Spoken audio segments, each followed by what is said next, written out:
Bismillahirrahmanirrahim. Assalamualaikum warahmatullahi wabarakatuh.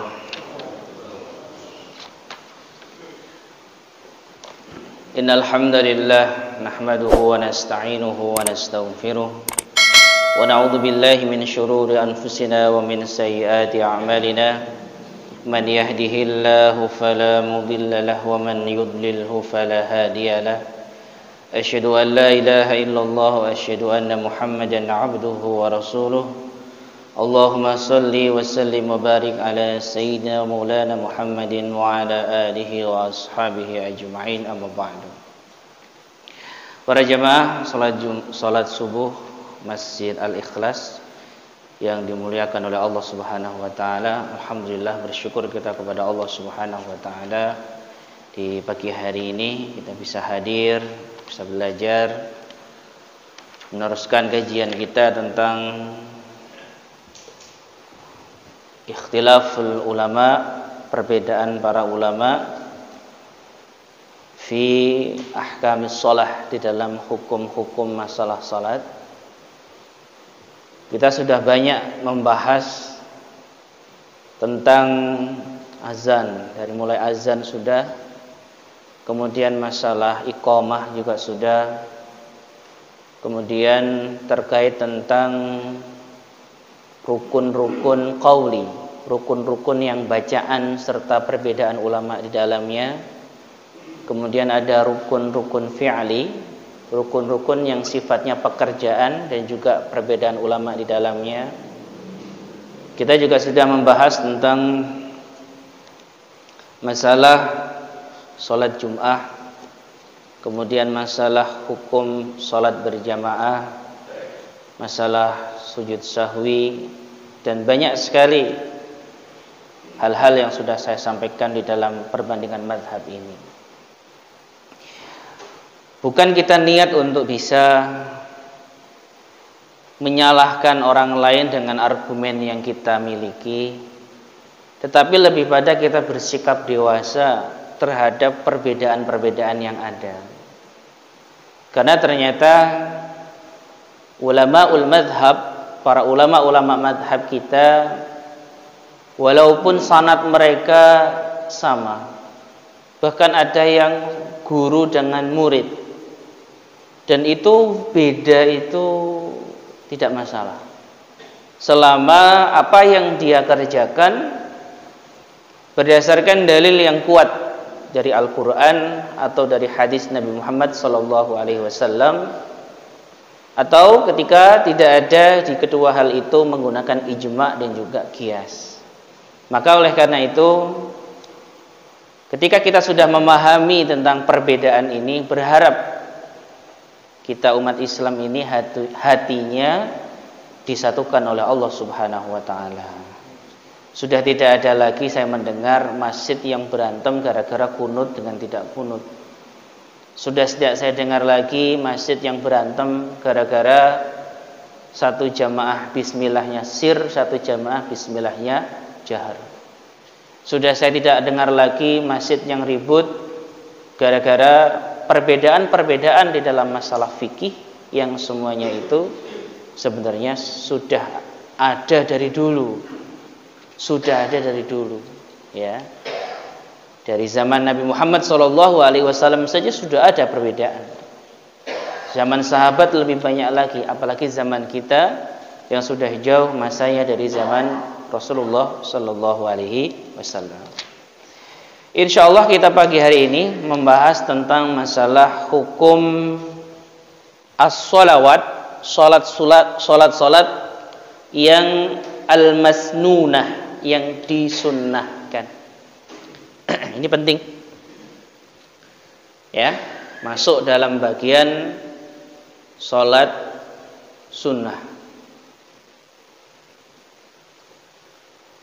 Qala al-muallifu rahimallahu ta'ala, Al-Imam Ibn Rushdi Al-Hafidh rahimallahu ta'ala mengatakan, wali anna as-salata allati laysat mafrudatin 'alal a'yan minha ma hiya sunnah wa minha ma hiya naflun wa minha ma hiya fardun 'alal kifayah. Wa kanat hadhihi al-ahkam minha ma huwa muttafaqun 'alaihi wa minha ma huwa mukhtalafun fihi. Jadi sunnah salat itu kata Imam Ibnu Rushdi bermacam-macam. Ya, bermacam-macam. Ada sunnah yang didawamkan. Nabi Muhammad SAW terus-menerus melaksanakan sunnah tersebut. Ada sunnah yang dilakukan Nabi,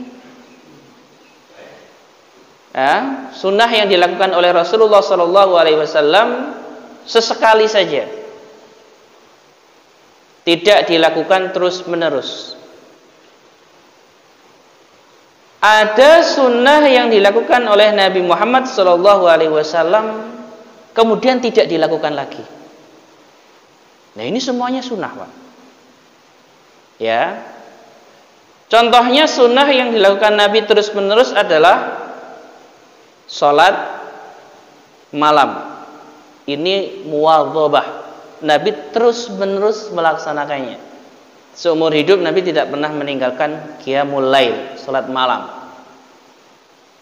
Sedangkan sunnah yang dilakukan oleh Rasulullah jarang-jarang.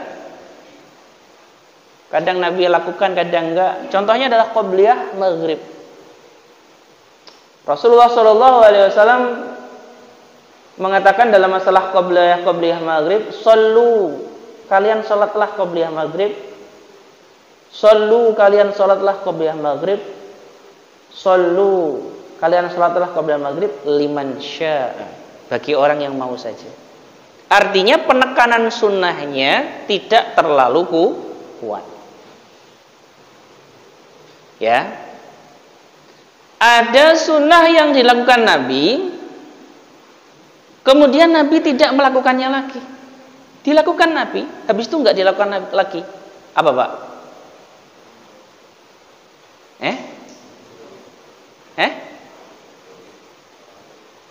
Salat apa? Salat tarawih. Salat tarawih ini adalah sunnah yang dilakukan Nabi dan hanya tercatat hanya 3 kali Rasulullah SAW salat tarawih. Kemudian Rasulullah berhenti untuk melakukannya. Khasyitu, aku khawatir, ya, an yaktuba ala ummati, bahwa salat tarawih ini akan diwajibkan atas umat Nabi Muhammad SAW. Makanya nanti ketika kita sudah melihat bermacam-macam seperti itu, ya, bermacam-macam hal seperti itu, maka kita harus pintar-pintar juga memilih mana sunnah yang muwadhabah, sunnah yang sering dilakukan atau terus-menerus dilakukan Nabi, atau sunnah yang jarang-jarang dilakukan oleh Nabi, atau mungkin sunnah yang sudah dilakukan Nabi tapi tidak dilakukan lagi. Dan itu semuanya tetap menjadi hukum sunnah. Ini yang fahami, ya. Makanya ada beberapa hukum sholat sunnah yang nanti akan kita bahas di dalam bab ini. Al-babul awwal, bab yang pertama adalah al-qaulu fil witri, pendapat tentang sholat witir. Nah, ini penting, ya. Wakhtalafu fil witri fi khamsati mawadhi'a. Ulama berbeda pendapat dalam sholat witir pada 5 pembahasan. Yang pertama adalah fi hukmihi, hukumnya, wa fi sifatihi, sifatnya, wa fi waqtihi, waktunya, wa minha fil kunut, fihi, pembahasan kunut di dalam witir, wa minha fi salatihi ala rahilah, dan hukum salat witir sambil memakai kendaraan atau di atas kendaraan. Amma hukmuhu, adapun hukum salat witir, ini sudah dikatakan di bab yang kemarin bahwa Abu Hanifah rahimahullahu taala mewajibkan salat witir. Ya. Masih ingat enggak dalilnya?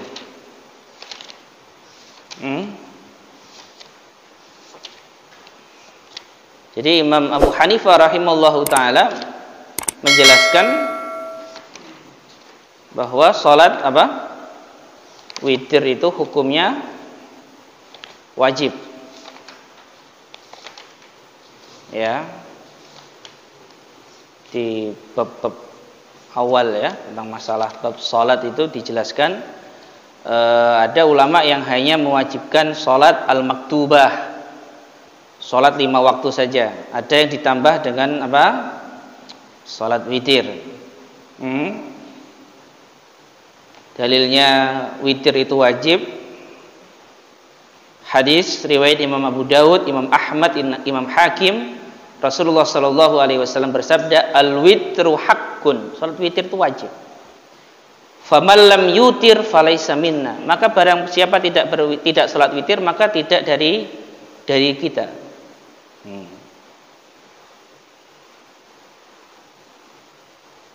Ini salah satu pendapat ulama yang sudah kita jelaskan di awal. Jadi menurut Imam Abu Hanifah wajib, tetapi menurut jumhur ulama, mayoritas ulama adalah sunnah. Dengan hadis ketika orang Arabi, orang Arab pedalaman ini bertanya tentang salat, Rasulullah SAW hanya memberikan kewajiban salat 5 waktu saja. Dan juga hadis ketika Isra Mi'raj, Nabi Muhammad SAW ketika Mi'raj mendapatkan perintah salat, itu salatnya adalah 5 waktu, tidak 6 waktu. Ya, itu perbedaan ulama di dalamnya. Kemudian tentang sifatnya, nah ini penting. Gimana cara sholat witir? Ini kalau Ramadan sholat witirnya gimana Pak? Formasinya berapa? 21, 3 21 atau 3?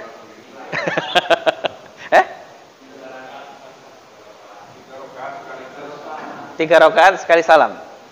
Ada yang formasinya 5 rakaat, 4 rakaat salam, 1 rakaat witir. Nanti kita belajar.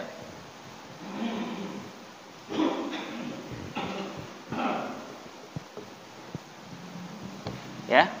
Untuk hukumnya Imam Abu Hanifah mewajibkan.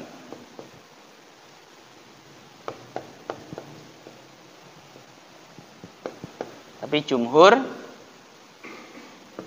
mayoritas ulama mengatakan sunnah. Nah, ini tentang sifatnya.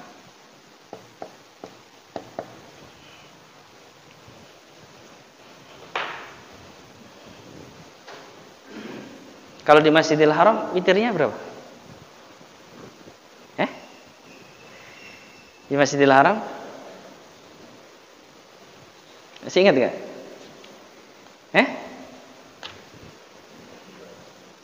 3 juga? 2 salam apa 1 salam? 1 salam juga. Makanya ini kita mau bahas nih. Baik. Wa amma sifatuhu, adapun sifatnya salat witir, fa inna Malikan, maka sesungguhnya Imam Malik rahimallahu taala istahabba mensunnahkan an yutira bi thalathin. Sunnah salat witir itu 3 rakaat. Ya. Yufsalu bainahuma bisalamin, yang dipisah di antara keduanya dengan salam. Artinya 2 rakaat salam kemudian ditambah 1 rakaat kemudian salam. Ini madhab Imam Malik.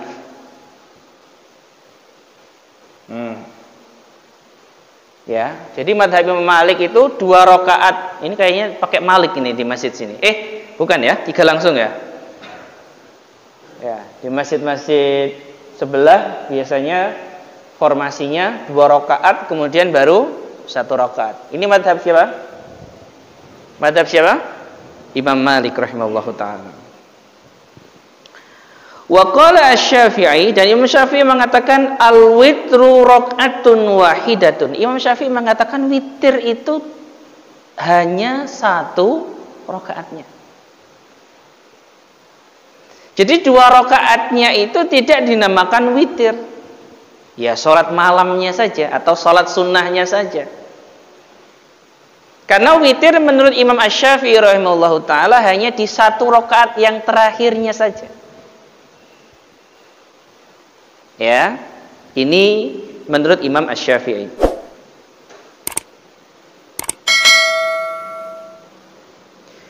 Kemudian menurut Imam Abu Hanifah al-witru 3 raka'atin min ghairi an yafsula bainahuma bisalamin. Nah ini.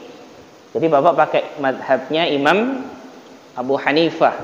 Imam Abu Hanifah mengatakan witir itu 3 rakaat dengan tanpa dipisah di tengahnya salam. Jadi sifatnya ada yang 2 ditambah 1, berarti ini madhabnya Malik. Ada yang 3 langsung, ini madhabnya Imam Abu Hanifah. Kemudian yang 1 adalah Imam Syafi'i.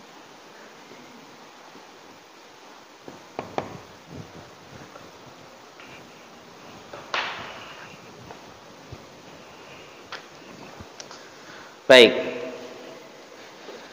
Lalu pertanyaannya, kenapa timbul pendapat yang seperti ini? Kenapa harus ada perbedaan seperti ini? Nah, mana dalil di setiap pendapat ini? Kita pakai dalil Imam Asy-Syafi'i dulu yang mengatakan bahwa witir itu cuma 1 rakaat. Yang pertama, hadis sahih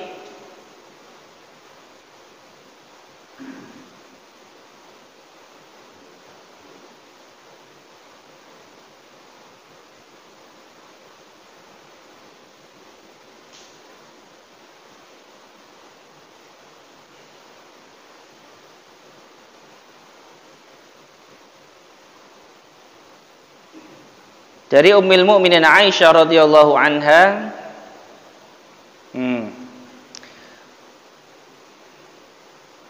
Rasulullah sallallahu alaihi wasallam bersabda, "Fa idza khasyita as-subha," maka ketika engkau takut masuk waktu subuh, fa'autir biwahidatin, maka witirlah dengan 1 rakaat.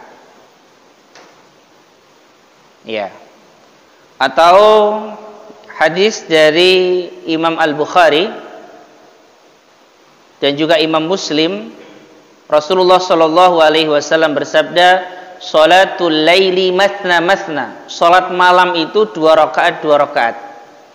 Fa idza ra'aita anna subha yudrikuka, ketika kau melihat salat subuh ini akan mendatangimu, fa'autir biwahidatin, maka witirlah dengan 1 rakaat. Maka Imam Syafi'i mengatakan witir itu ya 1 rakaat karena perintah Rasul fa'autir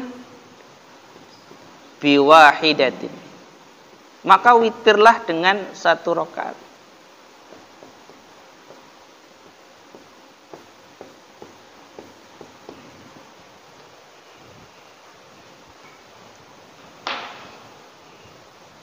Gimana Pak? Hadis sahih riwayat Imam Al-Bukhari, riwayat Imam Muslim. Gimana? Ganti 1 rakaat?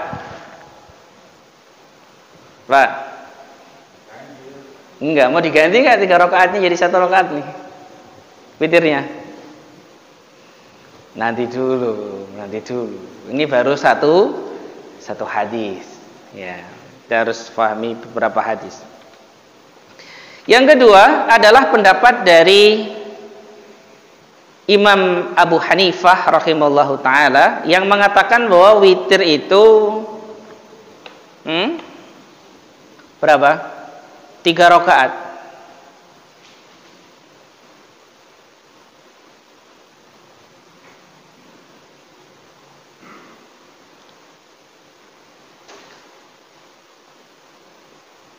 ada hadis sahih riwayat Imam Ahmad dari Abdullah ibnu Umar radhiyallahu anhuma anna Nabiy sallallahu alaihi wasallam qala al-maghribu witru salatin nahari.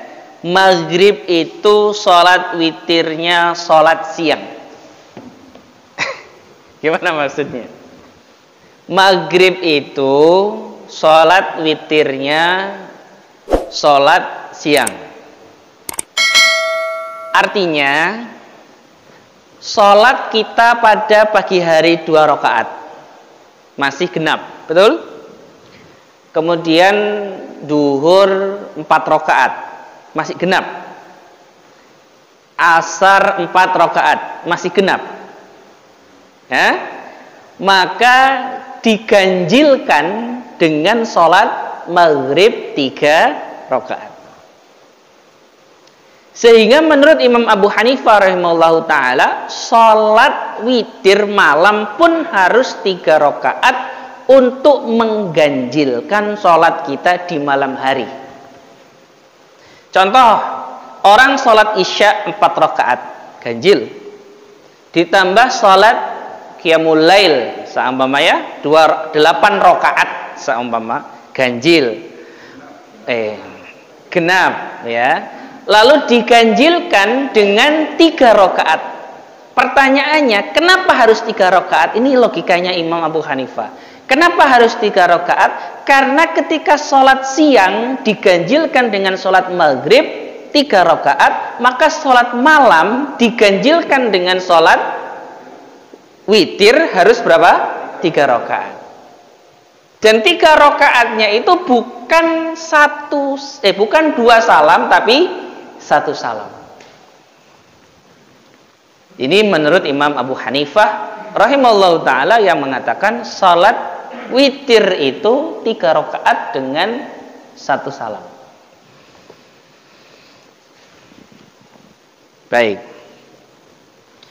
Lalu bagaimana dengan pendapat Imam Malik rahimahullahu ta'ala yang mengatakan bahwa salat witir itu 2 kemudian baru 1?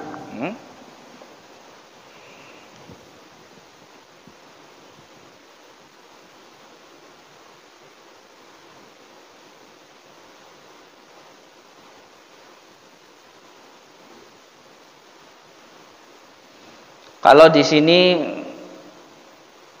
disebutkan dalilnya adalah dalilul aqli, dalil akal. Ya, Imam Malik menggunakan dalilul aqli, dalil akal. Bagaimana dalil akal beliau?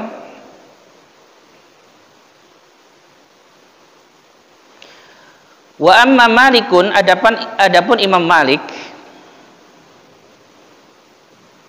Tapi saya pernah juga kok membaca dalam satu kitab, Rasulullah itu kalau sholat witirnya 3, maka 2 rakaatnya salam, 1 rakaatnya salam lagi.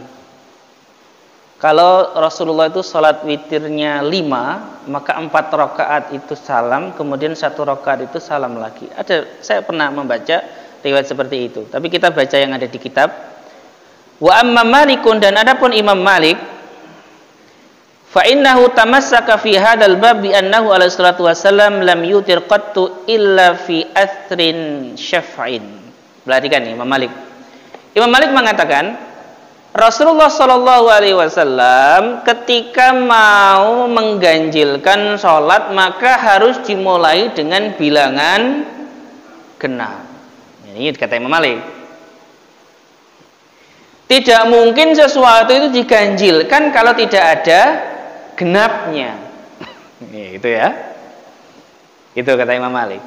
Maka dengan kita sholat 2 rakaat di awalnya sebagai sholat genap, kemudian kita akhiri dengan sholat ganjil, yaitu 1 rakaat untuk mengganjilkan, maka di situ sholat witir itu dikatakan witir karena witir itu mengganjilkan bilangan sholat yang genap.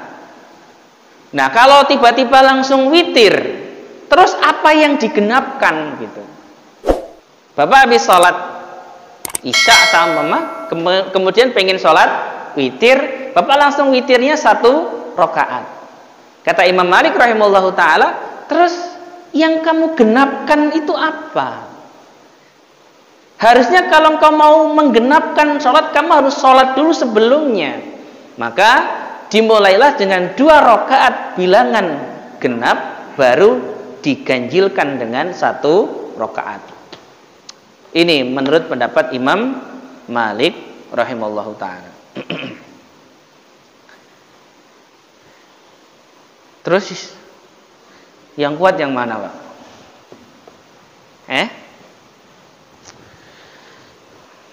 Ada satu riwayat lagi saya ingin membacakan, dan ini mungkin menjadi pilihan kita. Hadis sahih dari Imam Abu Dawud, Imam An-Nasai, Ibnu Majah, Imam Ad-Darimi, Imam Ahmad, dari sahabat Nabi Abu Ayyub Al-Ansari rahimahullahu taala, sesungguhnya Nabi Muhammad sallallahu alaihi wasallam bersabda, al-witru haqqun, al-witru haqqun, witir itu wajib ala kulli muslimin, atas setiap orang muslim. Faman ahabba an yutira bi khamsin falyaf'al, maka orang yang mau witir 5 rakaat maka hendaklah dia lakukan.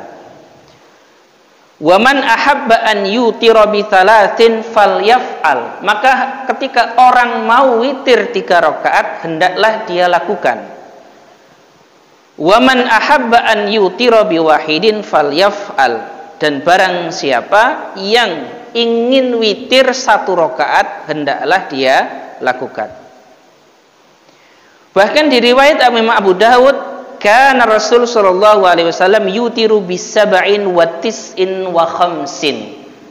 Riwayat Imam Abu Dawud, dan juga hadis ini riwayat Imam Muslim juga, Rasulullah sallallahu alaihi wasallam pun witirnya dengan 7 rakaat atau 9 rakaat atau 5 rakaat. Ya. Kemudian teknisnya hadis riwayat Imam Bukhari dan juga Imam Muslim, kana yusalli 13 rak'atan wa yutiru min dzalika bi khamsin la yajlisu fi syai'in illa fi akhiriha. Rasulullah sallallahu alaihi wasallam kalau witir 5 rakaat, Rasulullah hanya tasyahud akhir. Jadi 5 itu digabung menjadi 1 langsung sampai tasyahud akhir. Jadi kalau kita baca riwayatnya, maka bisa 9, bisa 7, bisa 5, bisa 3, bisa 1. Ini semua dari riwayatnya. Ya, ada riwayatnya. Nah, untuk tata caranya, kalau kita mengikuti Imam Malik, perhatikan ya, ini kan sudah ada riwayat seperti ini nih. Kalau kita mengikuti Imam Malik, maka 9 ini harus digenapkan dulu. Karena kata Imam Malik tadi, bilangannya tidak bisa kita ganjilkan kalau tidak dimulai dengan genap. Maka kalau kita 9 sama mama, maka 8 rakaat ditambah 1. Ini cara Imam Malik.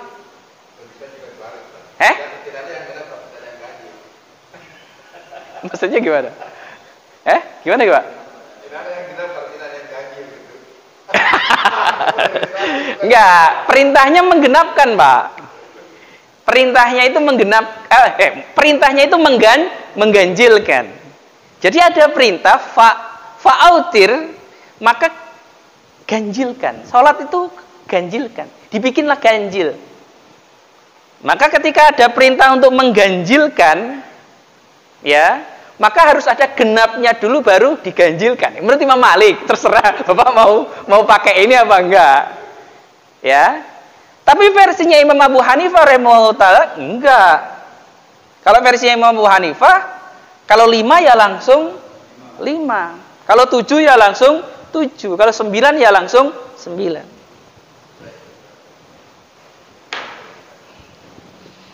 Ya. Terus Imam Abu Hanifah ditanya. Imam Abu Hanifah ditanya, loh, dengan pendapat Imam Malik ini, wahai Imam Abu Hanifah, ketika engkau mengganjilkan sholatmu, ya, dengan 5 rakaat, padahal engkau tidak mulai dengan genap, apa yang engkau ganjilkan? Gimana jawabnya? Kita ini mengganjilkan juga sholat isya. Jadi kata ulama yang nggak harus diawali dengan bilangan apa? Genap. Jadi seumpama orang sholat langsung sholat witir 1 rakaat seumpama, ya, itu terus apa yang diganjilkan? Yang mengganjilkan bilangan sholat isya. Sholat isya kan genap, kemudian diganjilkan dengan witir 1 rakaat. Makanya ketika kita memahami witir itu sebagai bilangan yang ganjil, fa'autir bis shalah, maka ganjilkanlah sholatmu. Kita diperintahkan untuk mengganjilkan sholat, ya, maka tadi muncul perbedaan-perbedaan yang seperti ini. Cuma saya juga pengen tanya juga sama jamaah, kalau ternyata Rasulullah Shallallahu Alaihi Wasallam witirnya pernah 9, pernah 7, pernah 5, pernah 3, pernah 1. Kenapa Bapak selalu 3? Kenapa?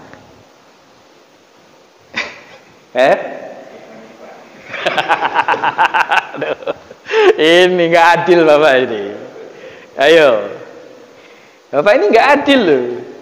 Gimana?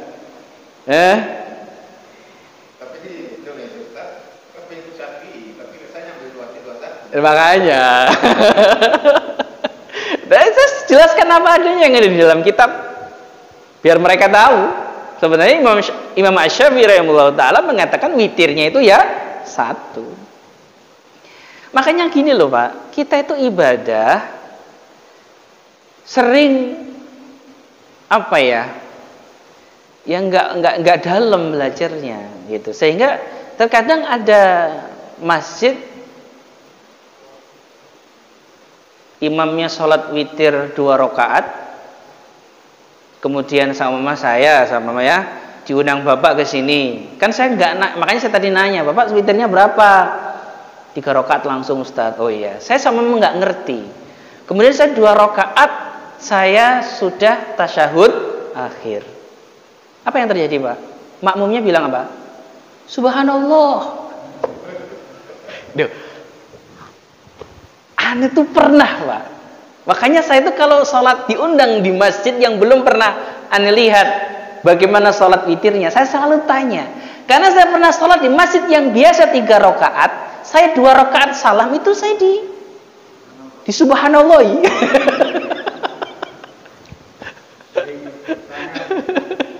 Ya, subhanallah, ini subhanallah. Pertanyaannya, ketika sholat 2 rakaat itu niatnya bagaimana? Kan witir taginya.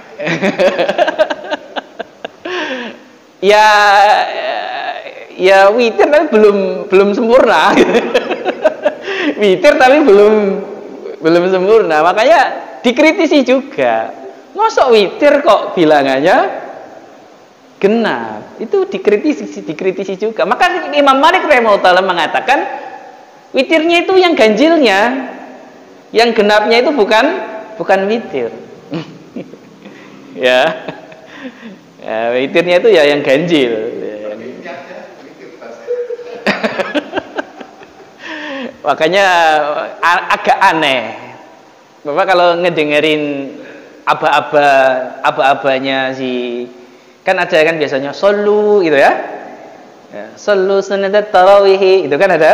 Kalau yang witri itu salu minal witri rakaataini. Salatlah dari witir 2 rakaat dulu.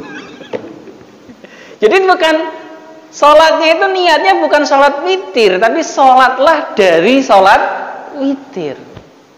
Nggak ngerti saya. Nggak ngerti, nggak paham saya. Kalau Bapak bisa ngejelasin silahkan ya, tapi saya nggak paham. Maka kalau ana boleh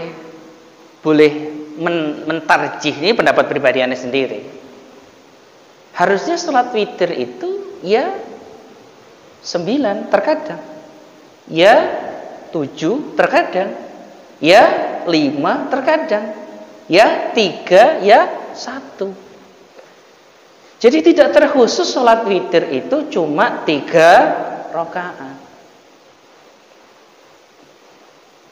Makanya harus diamalkan nih. Kalau Masjid Al-Ikhlas pengen terkenal, Bapak pengen terkenal gak? Viral, witirnya dibikin 7 rakaat atau 5 rakaat lah. 7 terlalu panjang, 5 rakaat. Ya, nanti sekaligus 5 rakaat sekaligus. Nanti insya Allah jamaah langsung kaget. Ya. Ibuku pimpinan salat itu begitu. Jadi witir itu 2 ditambah 1. Dan orang berpendapat witir itu 1, ganjil gitu. Witir itu 1. Jadi problem. Tapi setelah kita tahu bahwa itu ada perbedaan seperti itu. Iya, makanya kan kita paham perbedaan ini biar kita lebih legowo. Bahkan Bapak sendiri juga nggak sunah-sunah banget kan ternyata. Selama ini cuma berapa? 3 kan? Padahal hadisnya kan berapa? Ada yang 9, ada yang 7, ada yang 5. Tapi Bapak ya 3 terus. Jadi gimana? Berarti kan hadis yang 9 rakaat Bapak nggak pernah amalkan juga.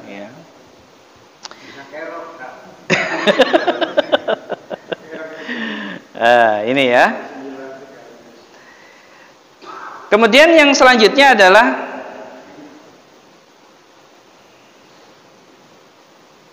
ada pendapat bagus nih ya. Mungkin Bapak agak asing dengan pendapat ini. Tapi saya ingin menjelaskan biar Bapak nggak terasa asing. Bapak ketika sholat di masjid, saya banyak melihat masjid, ketika imamnya tarawih ya, imamnya mau sholat witir, orang malah keluar. Ada di sini? Jamaah Al-Ikhlas ada yang kayak gitu?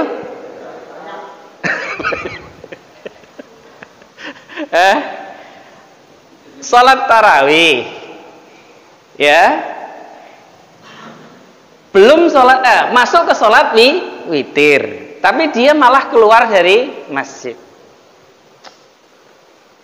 Antum ada memang riwayat yang mengatakan sholat kita itu kalau sholat sampai imam selesai, bener kan? Ada riwayat seperti itu.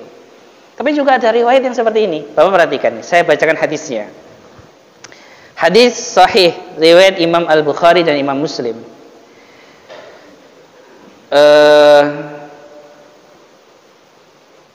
Annahu sallallahu alaihi wasallam kana idan taha ilal witri ay qada Aisyah fa autarat.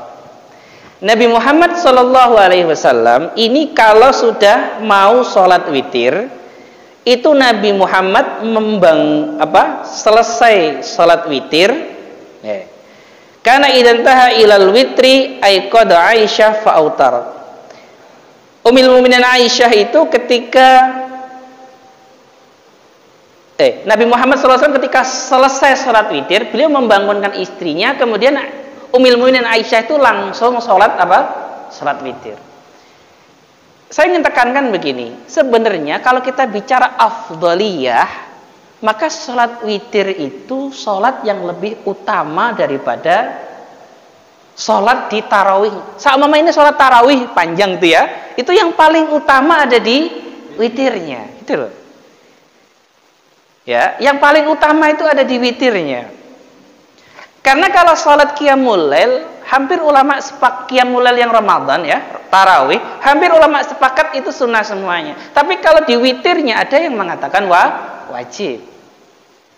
Ya, makanya kalau memang harus memilih, maka pilihlah witir. Kalau memang harus memilih, jangan malah mau tarawihnya tapi tidak mau witirnya. Ya, tapi biasanya orang keluar dari masjid untuk sholat witir itu gara-gara mau sholat malam, kemudian dia mau akhiri dengan sholat witir. Ya nggak apa-apa lah Pak, sholat witir ikut di masjid. Kemudian nanti sholat malam lagi. Terus tidak usah sholat witir lagi, kan sudah selesai. Kenapa harus dibikin susah seperti itu? Iya makanya lebih baik ikut sholat sampai imam selesai, gitu ya. Itu penjelasan tentang sifatul witri, sifatnya sholat witir, ya. Nah, ini yang penting lagi. Saya mau tanya, di sini witirnya terakhir, rakaat terakhirnya ada kunutnya enggak?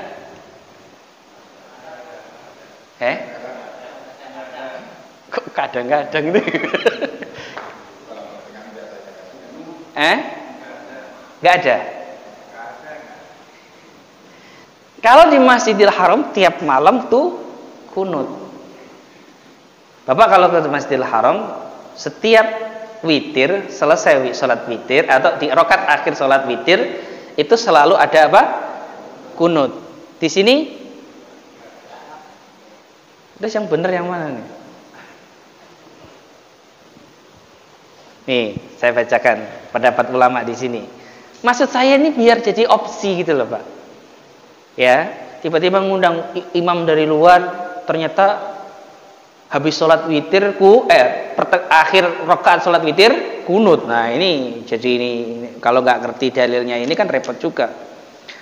Wa amma ikhtilafuhum fil kunut, adapun pendapat ulama tentang masalah kunut, fadhahab Abu Hanifah wa ashabuhu, pendapat Imam Abu Hanifah annahu yaqnutu fihi, ada kunut setiap sholat apa? Witir. Wa manahu Malik, menurut Imam Malik tidak usah. Ya, jadi yang mau ikut Imam Abu Hanifah berarti ya witir terus. Kalau ikut Imam Malik berarti tanpa witir. Kemudian Imam Asy-Syafi'i rahimallahu taala memperbolehkan witir finis fil akhir min Ramadan. Kalau menurut Imam Syafi'i, witirnya itu ada di separuh yang terakhir pada bulan Ramadan. Kunutnya ada di separuh yang terakhir pada bulan Ramadan. Jadi kalau Imam Abu Hanifah witir terus, Imam Malik tidak witir, Imam Syafi'i witirnya kunutnya di akhir Ramadan 15 dari pertengahan Ramadan sampai akhir. Baik. Mau saya bacakan hadisnya. Ada hadis tentang hal ini, sahih riwayat Imam Abu Dawud, riwayat Imam At-Tirmidzi, riwayat Imam An-Nasa'i dari Hasan ibn Ali radhiyallahu anhuma annahu qala, Hasan bin Ali, putranya Sayyidina Ali, beliau mengatakan, allamani Rasulullah sallallahu alaihi wasallam kalimatin. Rasulullah mengajariku doa-doa, aquluhunna fi kunutil witri, yang aku baca doa tersebut pada kunutnya salat witir. Bagaimana doanya? Allahumma hdini fiman hadait, wa afini fiman afait, wa tawallani fiman tawallait, wa barik li fima a'tait, wa qini syarra ma qadait, fa innaka taqdi wa la yuqda 'alaik, wa innahu la yadhillu man walait, wa tabarakta rabbana wa ta'alait. Ternyata hadis tentang itu doa kunut yang dibaca ketika sholat witir. Paham ya? Itu hadisnya seperti itu. Ya. Sholat subuh sudah pernah saya jelaskan di pertemuan sebelum ini ya. Jadi sholat subuh itu dulu Nabi Muhammad witir, kemudian berhenti. Gitu. Ini tentang masalah witir. Makanya kalau saya berpendapat bahwa orang yang nggak mau witir salah. Ya. Tapi kalau orang witir terus ya gimana gitu. Karena Rasulullah itu berhenti gitu ya. Ya, itu untuk masalah fardu ya. Tapi kalau untuk masalah salat sunnah, kalau kita ikut Masjidil Haram, maka mereka mengikuti madhabnya Imam Abu Hanifah, bahwa setiap salat witir mereka melaksanakan kunut. Karena tadi hadis dari Hasan bin Ali radhiyallahu anhu bahwa allamani kalimat, Rasulullah mengajariku kata-kata atau doa-doa yang aku baca pada kunutnya salat witir. Ya. Makanya ini jadi pertimbangan juga bagi pengurus masjid. Saya tidak memerintahkan Bapak untuk kunut, enggak, karena Imam Malik juga mengatakan enggak usah kunut. Tapi paling tidak ketika nanti ini ada pendapat yang mau kunut sama imam dari luar sama mau kunut, fadhil, silahkan. Ya, yang penting disosialisasikan saja. Jangan sampai kunut masalah subhanallah. Allahumma hdina fi man hadait. Subhanallah gitu kan. Ini baik. Baik. Yang terakhir ini masalah waktunya salat witir. Ini penting ya. Waktunya salat witir ma baina al-isya'i was subahi, antara salat isya dan juga salat subuh. Ini waktunya salat apa? Salat witir. Tetapi ada yang mengatakan waktunya salat witir itu sampai qabla sholatis subahi, sampai sebelum orang itu salat subuh. Jadi sampai Bapak bangun kemudian azan subuh, itu ada pendapat yang masih memperbolehkan kita untuk salat witir. Kemudian bahkan ada yang mengatakan sampai salat subuh pun boleh untuk melaksanakan salat witir. Bahkan ada yang mengatakan yang penting belum masuk waktu salat zuhur, itu salat witir masih diperbolehkan. Kenapa terjadi khilaf seperti ini? Ini faham ini Pak ya.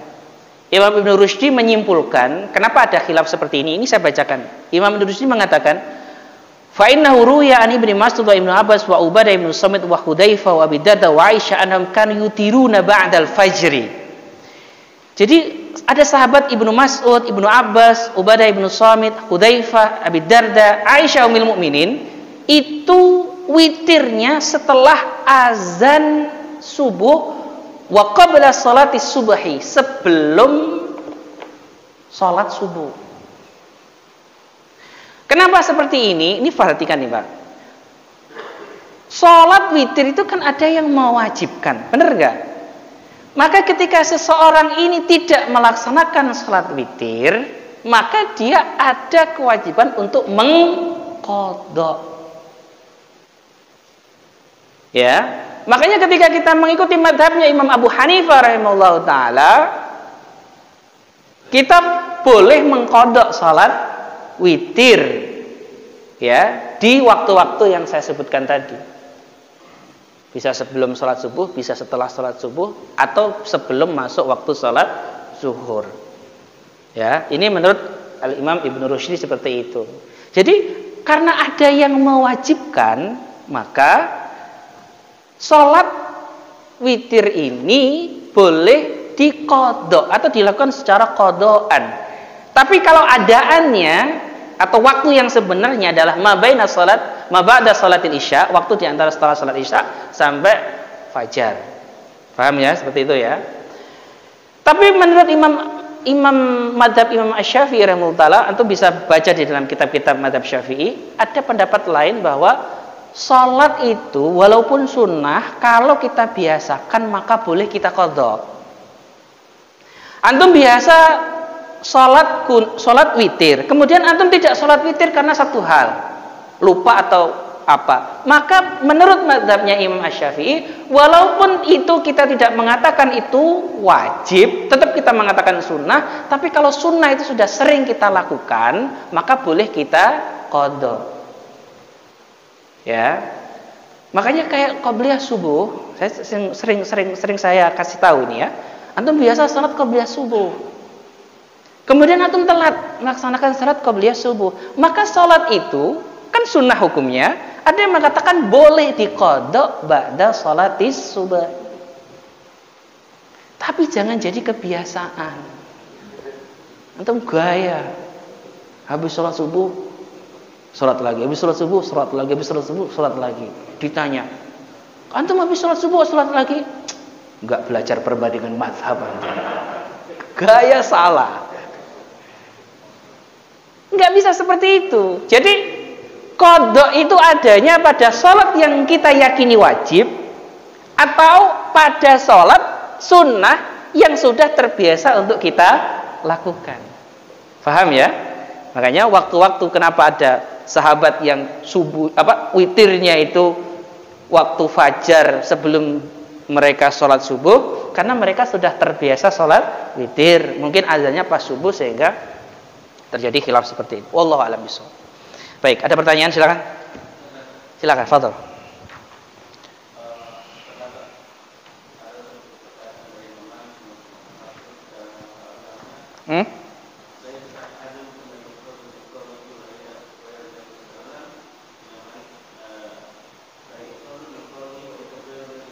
Iya, betul.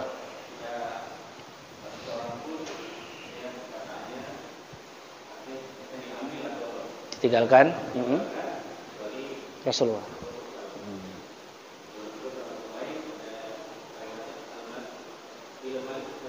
Iya.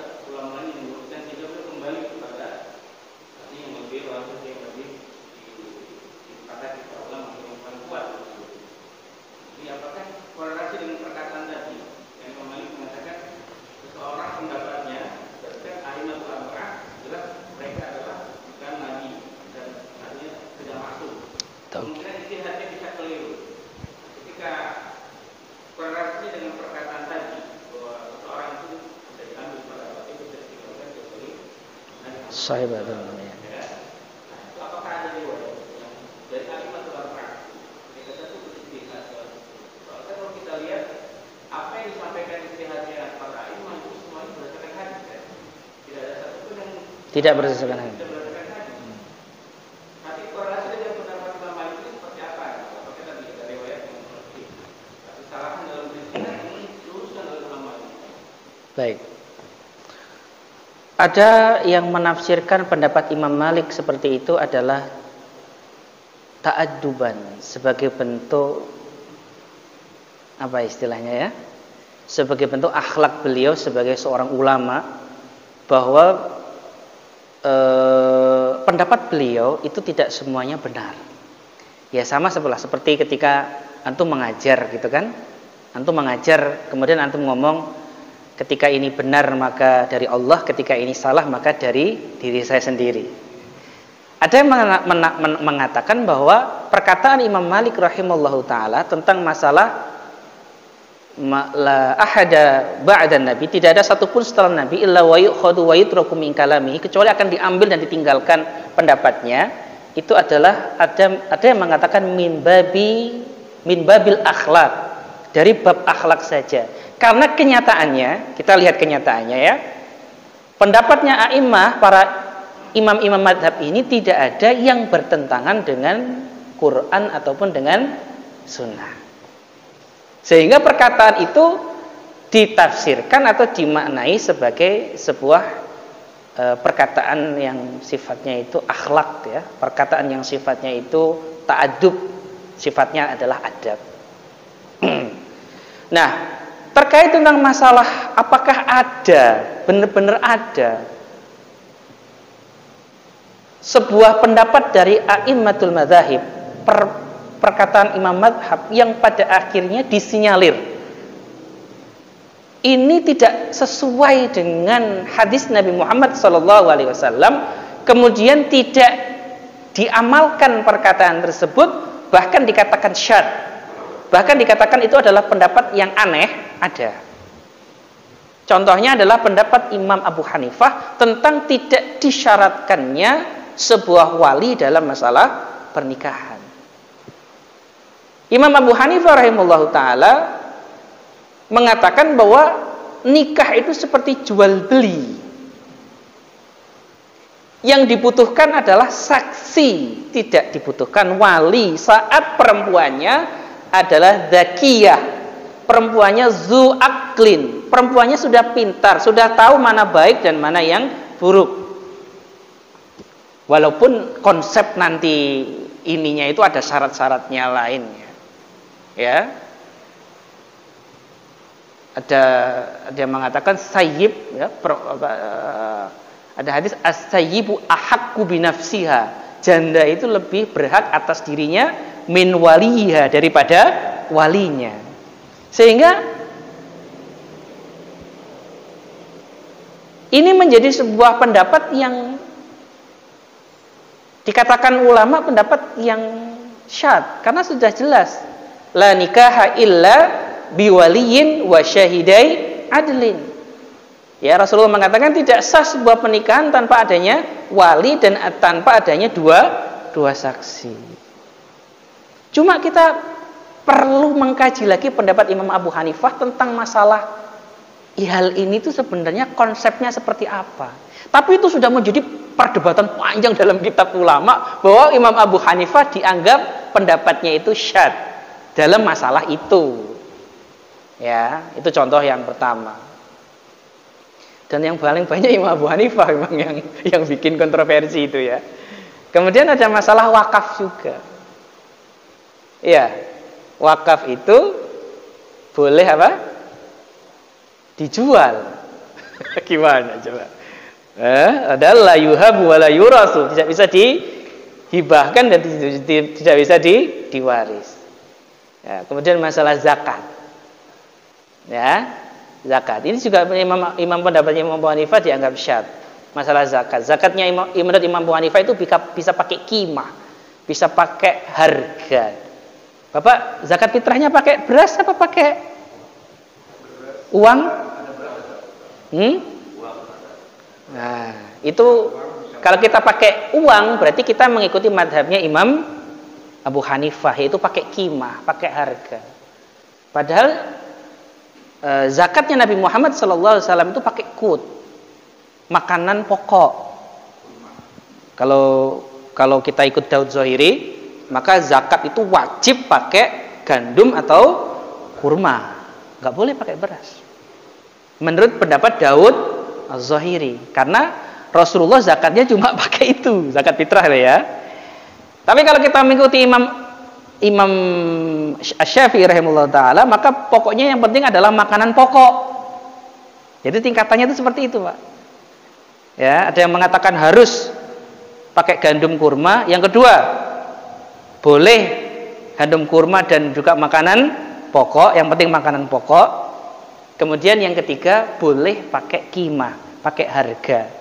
Nah, yang pakai harga ini disinyalir ini tidak sesuai, kemudian dibantah banyak para ulama di dalam kitab-kitab fikih. Wallahu a'lam bishawab.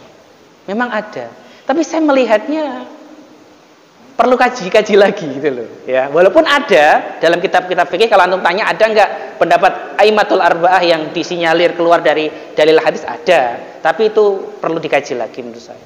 Wallahu a'lam bishawab. Pertanyaan lain? Silakan.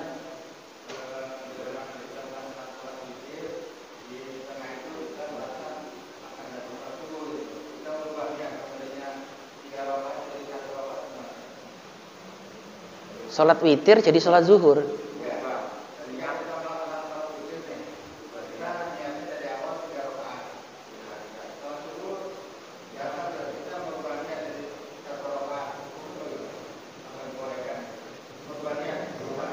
Oh, merubah niat. Merubah niat dari sunnah ke wajib nggak boleh.